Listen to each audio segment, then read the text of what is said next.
Hi, and welcome to the Work Smarter, Not Harder Rewind podcast. I'm Brittany Alligood. And I'm Scott Holcomb. And we're a part of the Program Accountability team in the Data Research and Accountability Department here at the Wake County Public School System. And as the newest members of the team, we are taking a look back at our earlier episodes to shine a light on how our department has been helping staff navigate the self-monitoring process. This Rewind episode focuses on best practices for summarizing and presenting findings. We will revisit an interview hosted by our colleagues Colleen Paplow and Megan Scrimger with Crystal Cabral, who was a K-5 math coordinating teacher in the district at the time. In this episode, Crystal discusses how she shares program results with different audiences and explains the visually effective and informative ways she presents her data. To kick things off, Megan asked Crystal a fundamental question. Who is your audience? And this is something that's critical for being able to share results effectively, especially in Crystal's role, in that her audience was very broad. Right. She was responsible for communicating data across nearly every level of the district, from central office teams to principals and even teacher teams. Mm-hmm. And I think some other school level positions she mentioned. So let's listen as Crystal discusses the importance of knowing your audience and who her audience was. I have a really unique opportunity to have a pretty large audience that I speak to, not all at the same time, but I get an opportunity to share data with our central office-based teams. Like I said, principals and instructional facilitators, our math coaches, and then also classroom teachers. And I do get the opportunity to speak to groups like school psychologists as well to share data, and our intervention team. So lots of opportunities. Next, Crystal goes into her specific approach for sharing those results. She emphasizes that the majority of her data sharing happens face-to-face, which helps make the information feel more personal rather than just being a set of numbers that she emails. And this direct connection allows her to unpack the findings and help her audience make sense of the data in real time. Mm-hmm. And she'll point out this personal touch is a vital part of that storytelling process for her program. Let's hear more about how she handles these conversations. Sometimes we do disseminate data through a newsletter or charts, graphs that we email out or share in slide decks. But generally, we share most of our data face-to-face meetings. So whether that's a school-based meeting or a team-based meeting or a principals meeting, we really like to personalize the data, and face-to-face allows us to do that. Sometimes just sharing a graph can be deceptive when you're just looking at numbers. So being able to be present with our participants and help them unpack that data and make sense of it is really important as part of the process. And jumping into a related segment on Crystal's discussion of her data sharing process and how she goes about visualizing her data for her audience, is one thing she strongly emphasized are the conversations around data not being looked at in isolation. So not necessarily focusing on a single number, but importantly about understanding the story behind the data and how you can really link those data points together and tell that story to give a bigger picture of what is happening. Because sometimes in a school, we can get really tunnel vision, and it's like, who made it, who didn't, who was proficient, who wasn't. But what if I have a bunch of students who are proficient, but they're not growing? I need to know that part of the story too. And so we try to link data points together that give us a fuller picture of what might be happening across a school and a classroom. And so similar to what we've seen in a lot of our folks that we've interviewed looking back on the Rewind episodes is people are using these multiple sources of data to inform that story that they want to tell their audiences. And for Crystal, rather than seeing data as a final answer, she shared that she wants her data to spark curiosity as a way to encourage people to wonder and ask questions about the data. We definitely want to provide data that gives a picture, but we also want to provide data that makes people say, I wonder, right? Because we want to pique that curiosity as I'm looking at data and not take the data at face value, but say, I wonder if we filter for this, or I wonder if we look at this secondary data point with it, might that give us a bigger picture of the story? I just really love Crystal's point about sparking people's curiosity and getting them thinking about what other data sources or aspects of data contextually you might want to consider. And this idea also connects to our district's focus on aggregating data by student groups. So this has been a really important factor within our district, and we're really pushing to get people across the district to look at their data and look at the things that are happening in this district and across different schools as far as what different groups are experiencing, not what all students are experiencing, but all different types of groups. And so when you look at the data for all students, there may be nothing that immediately stands out to you as far as an important data point to note. But once you start filtering by specific groups, those important patterns and trends can emerge. And so I think that approach can really provide more specific insight that can ultimately help schools more intentionally target those supports or interventions for those student populations that could really benefit from them the most. And building on that, Crystal really talks about the importance of keeping the audience's specific needs at the forefront in her conversations. Very important. Yes. And she explains that in drilling down from that macro level, district level superintendent down to the micro perspective of a classroom teacher.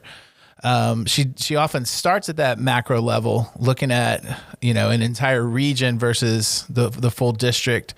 But school staff are often looking at the micro level view, like how a specific group of students is performing. Mm-hmm. She goes on to share how being able to pivot between these views helped her move from that school-wide performance down to the individual classroom data. And that's really what helped keep her audience and stakeholders engaged. Right. So let's hear how she structures that approach. Yeah, the audience is definitely key when we think about what data we're pulling and how we're providing it. We find that most people tend to want to think on a macro level first. So, for example, if I'm meeting with an area superintendent, they want to know, how did my region do compared to the district? Or if I'm meeting with a principal, they want to know, how did my school do compared to the district or my region, right? So they want comparison data, but they want it to be macro level. And that's how we usually pull our data together, depending on the group we're presenting to. If I'm going to meet with, say, a fifth grade PLT, I'm not going to come in with how their entire region did. They want to know, how did my school do? And then how did my kids do, right? So we start macro because we can always peel back the onion further and get into more micro data. And that usually comes in kind of that wondering part. Once again, the recurring theme here is having a deep understanding of your audience, knowing what they want to discover, and having a firm grasp on the data that you have at your disposal. Crystal mentions the importance of being nimble several times in this interview, just having the ability to adapt your visuals on the fly to answer specific questions that surface during a meeting, or maybe being able to pull up another table that you have ready to help answer another question. And to me, this nimble component sounds exactly like what a great teacher does in the classroom every day. When they plan a lesson, they anticipate students' wonderings by considering where the misunderstandings might happen or where curiosity might lead them. And being that prepared with your data allows you to lean into those moments rather than shy away from them. And she really emphasized that if an audience wants to dig deeper, you should be comfortable and ready to do that with them. Yeah, and I think in the same way we would expect our teachers to have very clear communication as far as their expectations and their lessons. I'm sure that's a skill and a technique that teachers are always improving upon. The same is true here, right? If you are creating data or trying to generate graphs for someone for whatever program you're working on, having clear communication and expectations as far as what someone wants out of it, what they want to see, what your audience expects to see, I think is very important. So again, that clear communication is obviously very important as well. Yes. So the next thing we wanted to touch on is when Crystal discussed what doesn't work when it comes to data. So I thought it was really important that she not only talked about what works for her, but also what doesn't work for her. And what does not work for her is what she called stagnant data. So these are things like static charts or graphs that you can make that can't be filtered or explored further. And so, like Scott was just talking about, to her, the most meaningful conversations happen when you can be nimble and show those extra questions that your audience members have, to where your data can be interactive and it's customizable to a point where you can respond to questions from your audience members in the moment. If someone says to me, oh, but what does that look like for our third graders only? You're showing me 3, 4, 5 data. If I've just put numbers into a chart and I don't have that other data pulled, if I haven't anticipated those questions, I can answer and say, well, that's a great question. Let me get back to you on that. And I've missed a real-time moment to have some authentic data discussion. So I think that what we have found is the best type of data is data that's super interactive, that's customizable for our stakeholders. And that, again, it's the idea that I can be nimble down whatever pathway they want to explore as they're looking at the story of their data. And again, I just really love that idea of being able to have those interactive data displays where you can have those real-time moments and data discussions with your audience. And thankfully today, with the way technology has evolved, many platforms support this kind of real-time data use. So the example that Crystal discussed in this episode was Dreambox, which gives teachers access to daily updates from their students as far as their students' proficiency and growth. And so this lets them compare the data over time, every day, and also gives them the opportunity to bring those insights directly into their PLC discussions because, again, they're getting that data every day and they can work with it and analyze it on a regular basis. And moving into our next highlight, we continue to look at how the data shapes our next steps. And Crystal talked about the balance of adjusting goals at every stage of her program, from the short term, the intermediate, to the long term. And she pointed out a common trap here. So focusing so much on the finish line and missing different signals along the way. So let's hear her take on why we need more than just a year-end goal. When I work with schools, there tends to be this emphasis to gravitate towards long-term goals, which I think is good, right? Teams sit down at the beginning of the year and they say, by the end of the year, I want X. By the end of the year, I want Y. And that's fantastic because we want those long-term goals. But if we don't use our data in a meaningful way to think about benchmarks or touch points along the way, we can get to the end of our data and go, oh, we didn't make it, but not have any idea that we really weren't going to make it halfway. So I think that's part of having dedicated time to really look at data along the way. So as she mentioned, it's all about getting that consistent pulse check on the program. So measuring the progress as you go rather than waiting until the end. And later on, she gives this great example of how this looks in a third grade math classroom, which leads her into her broader vision for this as a central service administrator. So she wants to see this goal setting practice trickle down from that macro level again, down to the individual student level. So student setting goals. She also touches on a critical point for leadership. So the importance of the timely data sharing to empower teachers. Yeah, and hearing her talk about how the long term isn't your ultimate thing that you only want to look for is obviously music to our ears, especially thinking back to our episode on logic models, because that's what the logic model does, right? It helps you set those intermediate and long-term goals and short-term goals so that you have that roadmap, like we've mentioned before, of where you want to go and how you're going to get there, and not just the end result, but of course how your journey sort of looks like along that pathway. Yes, you're checking it as you go. You're not waiting for the grand finale here. Yes, exactly. Part of what we want to do in education is not just have schools have goals, not just have teachers have goals, but have students have personal goals. And so involving students in their data lets them do that.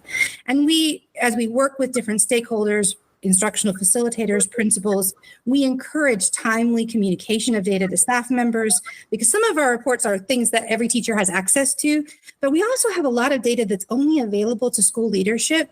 And while we understand why it may be protected at that level, it means that gives an onus on school leadership to share that data in a timely manner so that teachers can respond to it, which helps us with our short-term goals, our midterm goals, right? And then eventually reaching our long-term goals. There is so much to unpack there, especially the idea of students owning their personal goals. I love this part. Through their own data. Yep.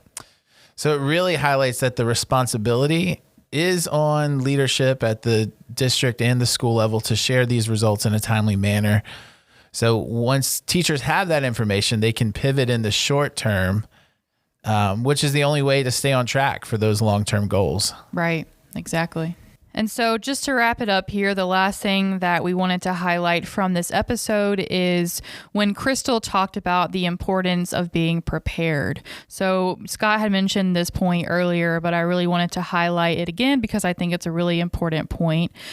So Crystal talked about how important it is to be prepared before you present data, and specifically taking the time to anticipate those questions that your audience might have.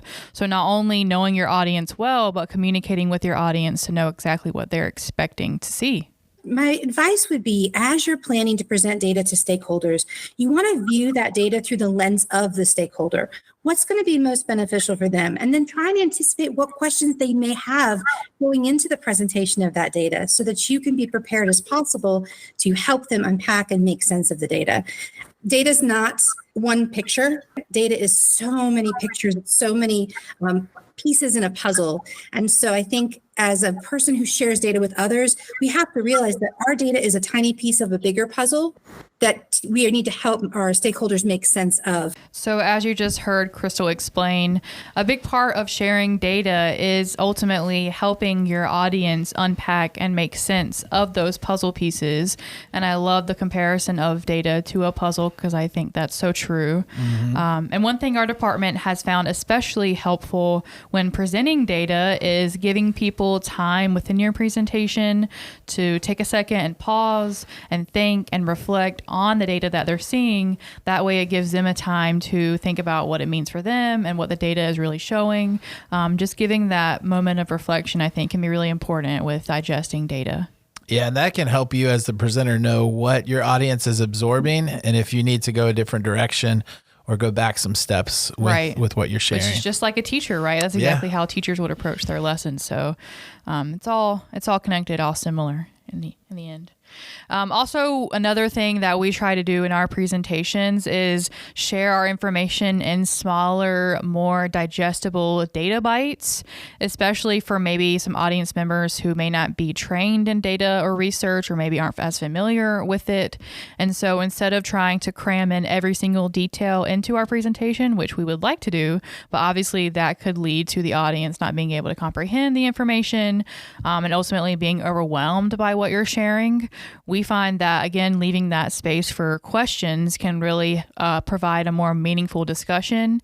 And then ultimately, what we want at the end of the day is to increase their understanding of that data story that we're trying to share.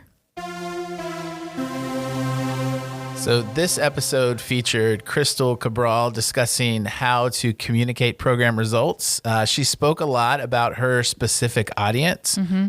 And you really felt the importance of this component when communicating your program results, knowing who the audience is, what they want to know from the data, what else they may want to know from the data.